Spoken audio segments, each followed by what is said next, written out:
maupun beda warna kulit, suku, bahasa, dan agama, kita bersaudara sebagai sesama manusia. Itulah yang menyebabkan kenapa di kemudian hari Bung Karno mengusulkan ada konferensi Asia Afrika untuk memperjuangkan. Misalnya guru menilai anak nakal apa? Rambut gondrong. Ya kan? Padahal rambut gondrong pun kagak mempengaruhi ini ya, apa faktor masyarakat untuk menyerap ilmu yang baru gitu kan. Itu maksud saya.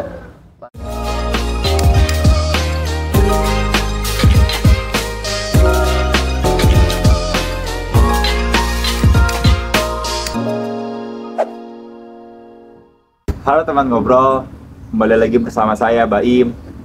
Kali ini kita akan membahas soal pendidikan Pancasila di kurikulum Merdeka. Beliau adalah seorang sejarawan UI, juga aktif di organisasi HMI. Gimana Mas kabarnya Mas? Ya, salam Pancasila Mas. Pancasila. Salam Pancasila. Ya. Kesibukannya gimana Mas Haris? Ya, alhamdulillah baik Mas. Ya, kebetulan saya bekerja juga, dan juga kebetulan saya aktif di organisasi komunitas puisi esai, juga komunitas esoterika, yaitu komunitas lintas iman. Kita berbicara soal kebinekaan, dan di dalam situ ada banyak agama ya, dari berbagai sekte ada di situ. Dan juga saya aktif di Satu Pena juga, organisasi penulis Indonesia, dan kebetulan di PBHMI, di pengurus besar HMI bersama dengan Ketua Umum PBHMI Kakanda Bagas Kurniawan. Tidak hanya Mas Irsad, juga ditemani oleh Mas Wahyu. Beliau adalah seorang guru SD, juga mengelola beberapa organisasi di Tangerang Selatan, yaitu Tangsel Kreatif. Bagaimana Mas Wahyu kabarnya? Kabarnya alhamdulillah baik. Kesibukannya gimana Mas? Kesibukannya kalau guru ya biasa ya, ngajar gitu ya tiap hari. Kalau untuk di komunitas juga alhamdulillah sekarang lagi bikin hajat besar. Kita mengundang Komite Ekonomi Kreatif se-Indonesia untuk datang ke Tangsel, dan sambil bantu-bantu juga sih anak-anak literasi kayak Bang Andi, Bang Beni, Mas Mawi gitu-gitu.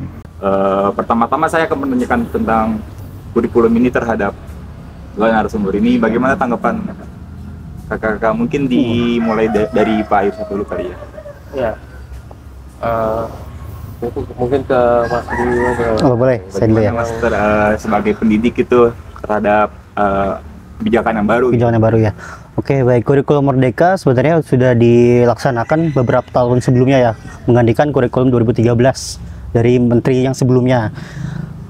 Kalau selama pelaksanaan ini saya rasa cukup baik karena banyak kebijakan-kebijakan atau program-program dari Menteri Pendidikan yang bagus. Contohnya seperti kita bisa belajar kurikulum Merdeka itu dari aplikasi. Bayangkan kalau misalnya zaman dulu ketika pergantian kurikulum, kita harus ikut seminar, harus ikut BIMTEK berapa hari di puncak atau di mana, itu ngabisin anggaran kan ya. Nah sekarang ketika transisi kurikulum jadinya lebih mudah karena guru-guru di pelosok-pelosok pun bisa mengakses aplikasinya gitu. Namanya platform Merdeka Mengajar. Dan di situ di dalamnya ada pelatihan mandiri, ada pengelolaan kinerja dan lain-lain gitu. Kalau terkait soal ini Mas, pendidikan Pancasila gitu kan, dulu kita pendidikan Pancasila digabung jadi satu ya di PPKN. Benar, tapi sekarang terpisah ya, PPKN sendiri dan pendidikan Pancasila itu sendiri. Bagaimana terhadap pendidikan Pancasila ini terhadap pendidikan karakter di murid-murid atau siswa gitu di kurikulum sekarang? Baik, untuk pendidikan karakter ya sebenarnya, jadi di kurikulum Merdeka ini ada yang namanya 6 dimensi profil pendidik Pancasila. Profil pelajar Pancasila, maaf.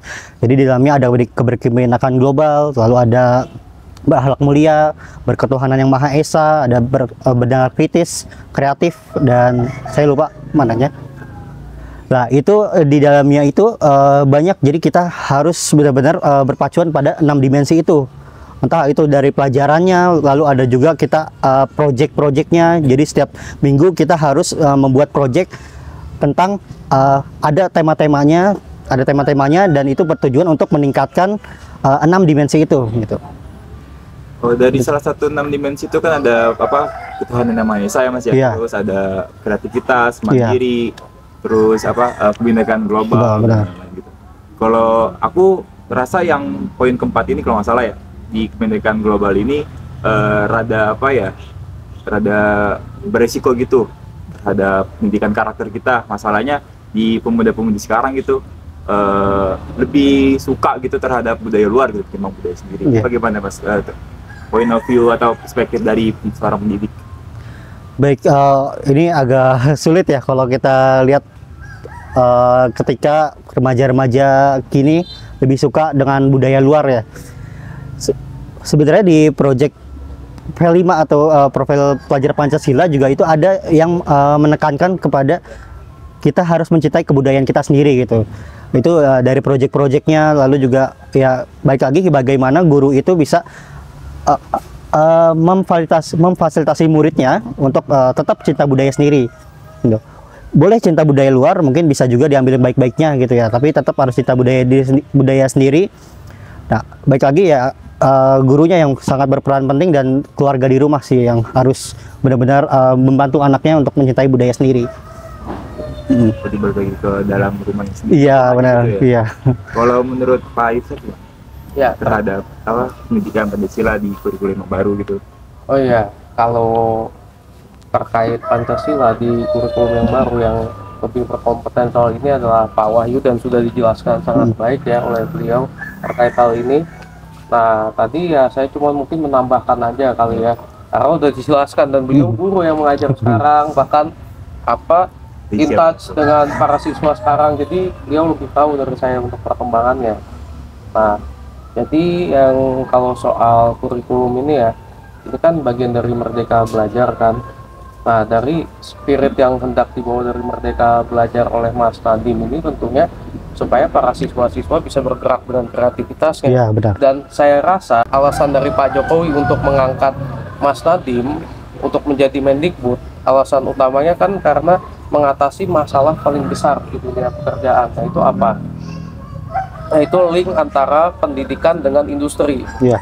Karena yang jadi masalah adalah banyak sekali para siswa belajar sesuatu bertahun-tahun dan tidak sesuai dengan kebutuhan dunia pekerjaan.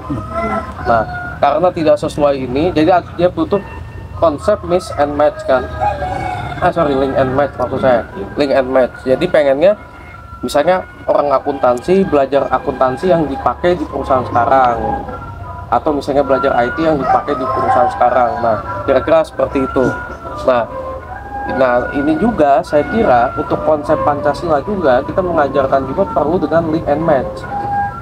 Maksud saya, karena selama ini terutama di zaman Orde Baru, Pancasila diajarkan dengan indoktrinasi. Kalau indoktrinasi orang hafal 5 kalimat di Pancasila. Saya rasa tanya semua orang Indonesia Hanya sekedar menghafal jatuhnya ya, Mas? iya, cuma hafal, tapi bilangnya esensi dari 5 pasal itu nggak tahu kan. Ya kan? Bahkan kadang-kadang juga di antara kita yang mengerti juga, kita membahas Pancasila terlalu rumit.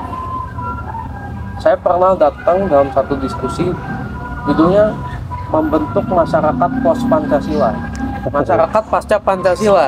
Sekarang gini, Pancasila aja kan masyarakat yang diidamkan oleh Pancasila, yang diinginkan yaitu masyarakat Indonesia adil makmur kan belum tercapai.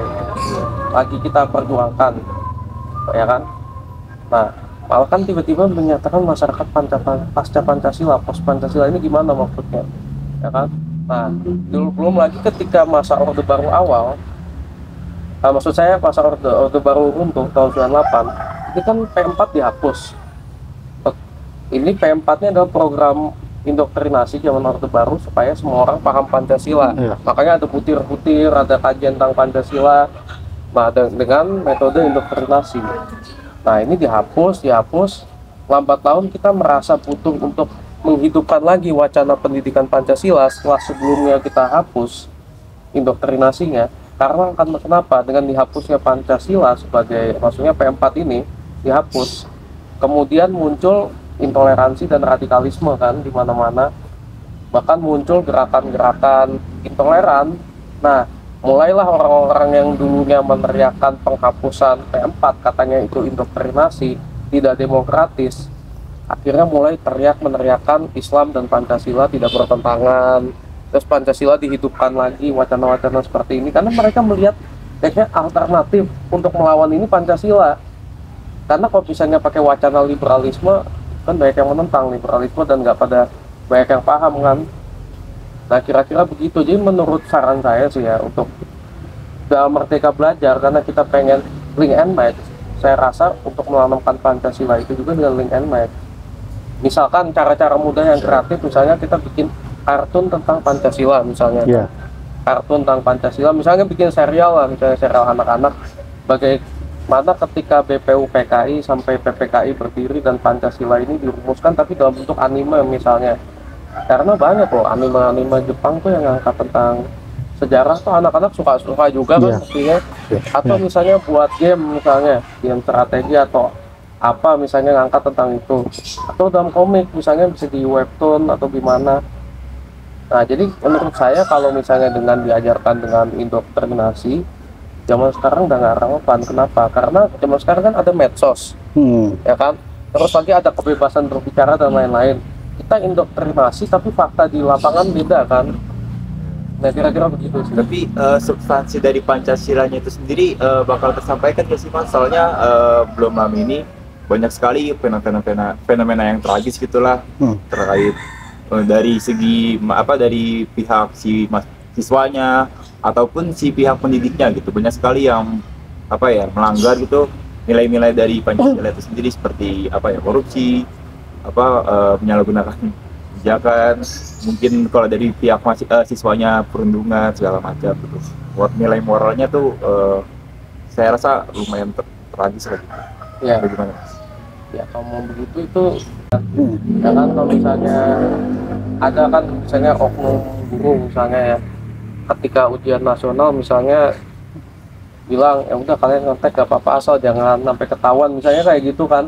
Nah, ini guru yang sama atau guru yang menanamkan kejujuran pada orang, pada siswa-siswanya, tapi ketika ujian nasional dia terpaksa berubah karena keadaan. Nah, seringkali orang jadinya menganggap hal-hal semacam yang tadi Mas bilang cuman formalitas akhirnya, karena realita dan teori berbeda. Nah, masalahnya makanya tadi saya katakan untuk Pancasila diajarkan tidak dengan indoktrinasi, karena indoktrinasi kan mengajarkan yang idealnya gimana dan orang tidak boleh berpikir yang lain selain itu kan. Makanya supaya ini tertanam nilai-nilainya sama substansinya, makanya diajarkan dengan cara yang menyenangkan, bukan indoktrinasi. Gimana sih sejarah kurikulum kita di Indonesia itu sendiri, dan bagaimana itu pendidikan Pancasila di negara kita sendiri, sejarahnya gitu, bagaimana pemerintah mengelola itu gitu untuk memperkenalkan atau memberi materi terhadap siswa-siswa atau sebangsanya terkait Pancasila. Ya, baik. Tadi pertama-tama saya tertarik menanggapi yang tadi Mas Baim tanyakan pada Mas Wahyu terkait soal kebinekaan global. Tadi ini saya tertarik sama hal ini. Apalagi kan tadi Mas Baim menganggap ini sebagai ancaman kan. Nah, ini adalah hasil dari produk pendidikan Pancasila pada kurikulum sebelumnya, terutama zaman Orde Baru.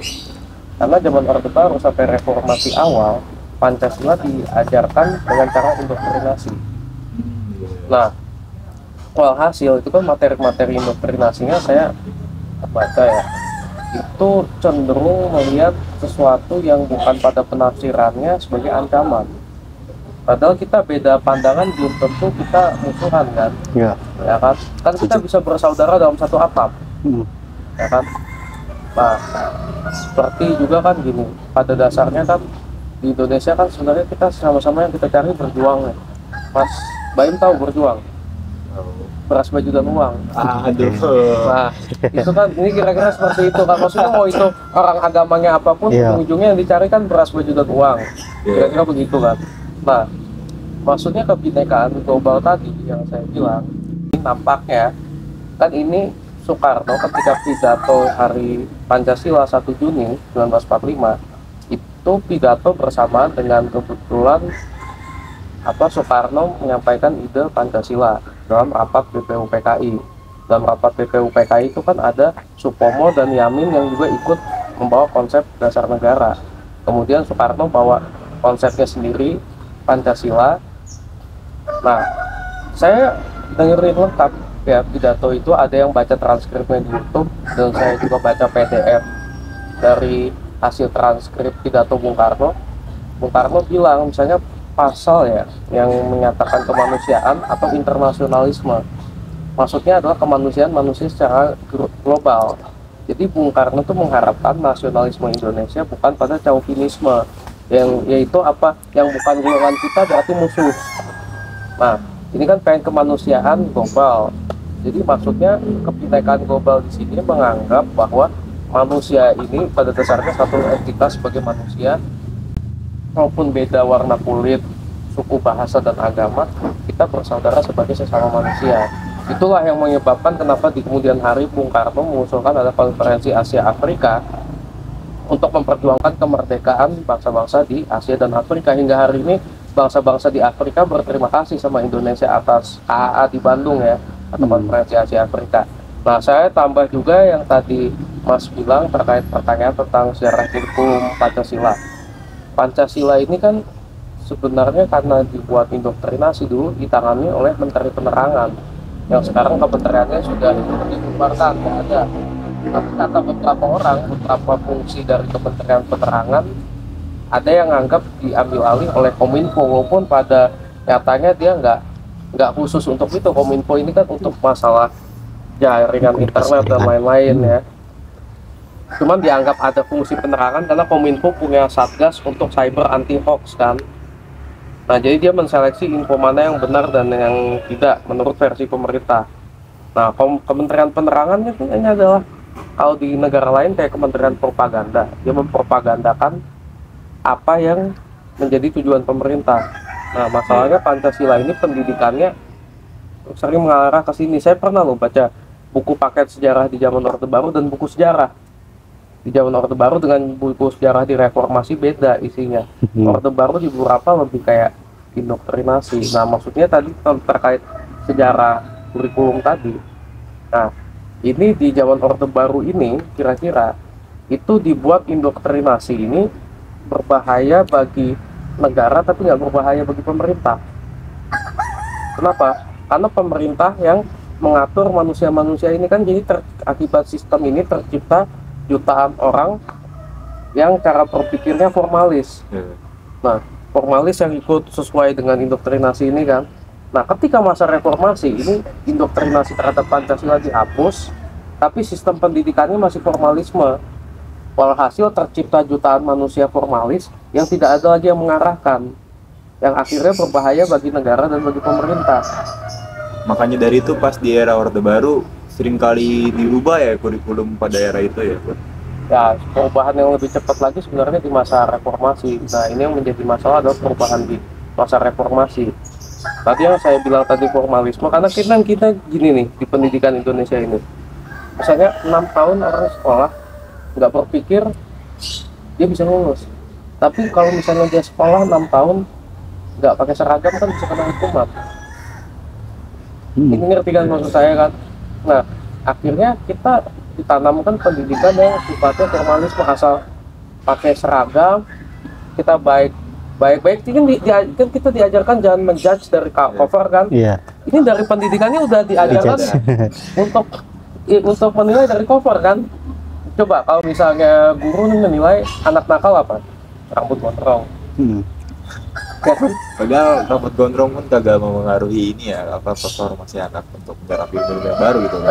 Itu maksud saya. Nah, cuman kan kita sudah menanamkan formalisme itu. Cuman kalau di Orde Baru ini formalisme bagus. Kenapa? Karena zaman Orde Baru orang-orang formalis ini diarahkan, dikasih tempat. Misalnya dikasih tempat di tempat seperti misalnya organisasi-organisasi yang dibina pemerintah, dapat anggaran dan segala macam, jadi tidak membahayakan. Nah, ini tercipta manusia-manusia formalis pasca reformasi, nggak dikasih wadah kan. Orang-orang kayak gini orang gampang ke doktrin. Akhirnya ketika gerakan-gerakan radikal agama masuk, mereka gampang ke doktrin, jadi masa kelompok-kelompok seperti itu. Formalisme agama ini terjadi. Kalau saat ini Mas, kalau perubahan sekarang ini 2022 kan dirubah ya menjadi kurikulum merdeka gitu. Adakah siasat politik dari pemerintahan sekarang Mas untuk perubahan kurikulum ini? Kan tadi Mas ngomong bahwasanya di era reformasi sering berganti kurikulum itu ada siasat politik untuk pemerintah saat itu biar masyarakat kagak melakukan resistensi terhadap pemerintah kan. Kalau untuk saat ini ada nggak sih siasat politik di pemerintahan sekarang terhadap kurikulum yang dirubah?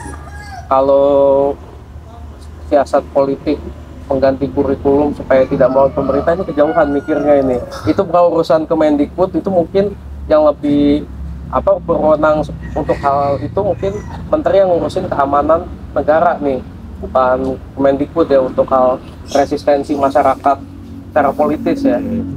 Nah, saya kira itu kurang pas ya. Kalau menurut saran saya sih, ya kalau siasat ya untuk pendidikan, saran saya kebudayaan itu dibuat kementerian baru. Jadi Kementerian Pendidikan sendiri, kebudayaan sendiri. Kita lihat Korea misalnya.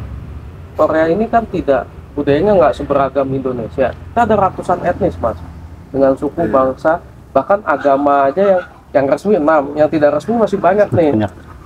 Nah, dan itu mereka tidak diurus oleh pemerintah. Nah, Korea Selatan dengan punya Kementerian Kebudayaan mereka sendiri, mereka punya satu aset budaya Korea, dan mereka kelola dan mereka lihat sendiri bisa ekspor budaya dengan keuntungan triliunan. Dan coba lihat Korea Selatan ekspor BTS saja udah berapa itu uang mereka dapat, belum Blackpink. Misalkan saya kan suka nonton drakor nih, Mas.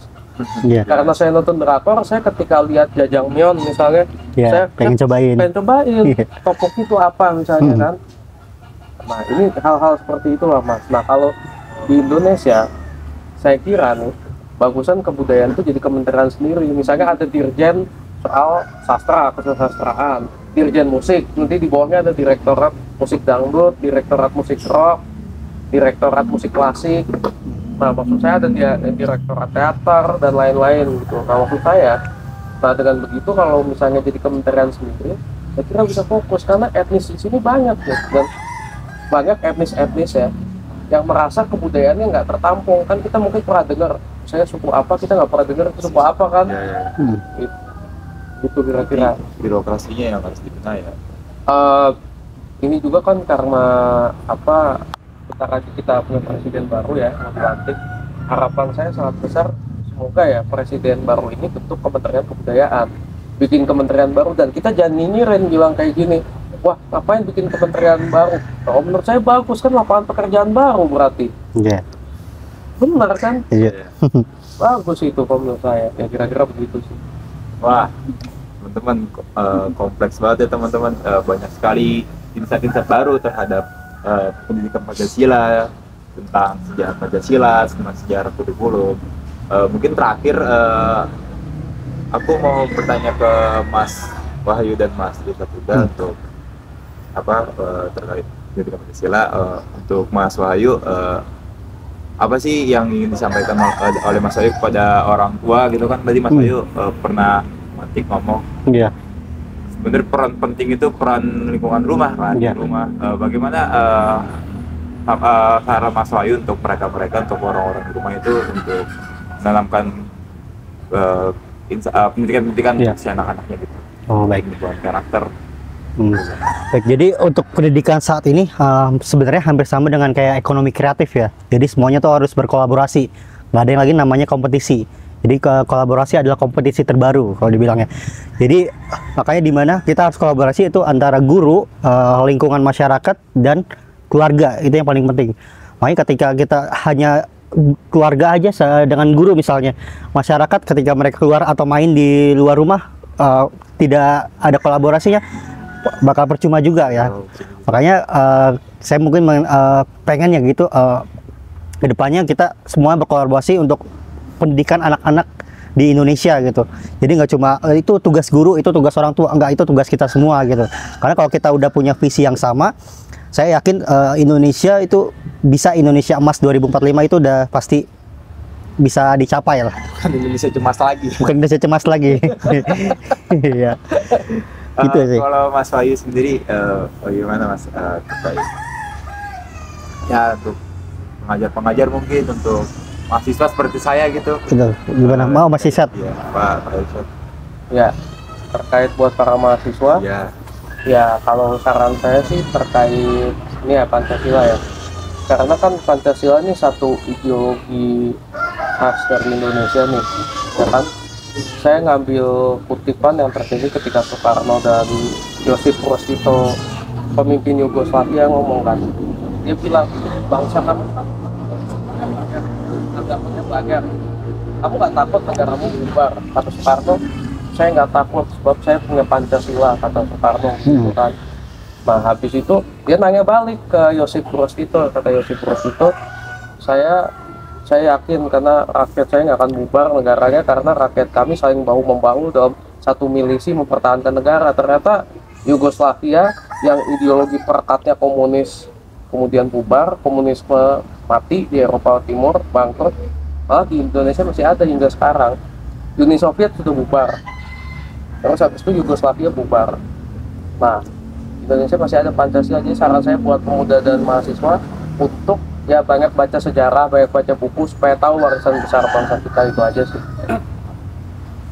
Wah, teman-teman, banyak sekali bisa tambahan nih, khususnya untuk saya pribadi. Begitu sakti sekali ya Pancasila di negara kita, di bangsa kita. Makanya karena kesaktiannya menjadikan sebuah ideologi bangsa, kita, untuk teman-teman semua, kita harus menyerap nilai-nilai atau substansi dari Pancasila itu sendiri. Sebab mantap lah pokoknya ya. Udah, terima kasih teman-teman atas perhatiannya. Saya Baim, sampai jumpa lagi di episode berikutnya. Dadah.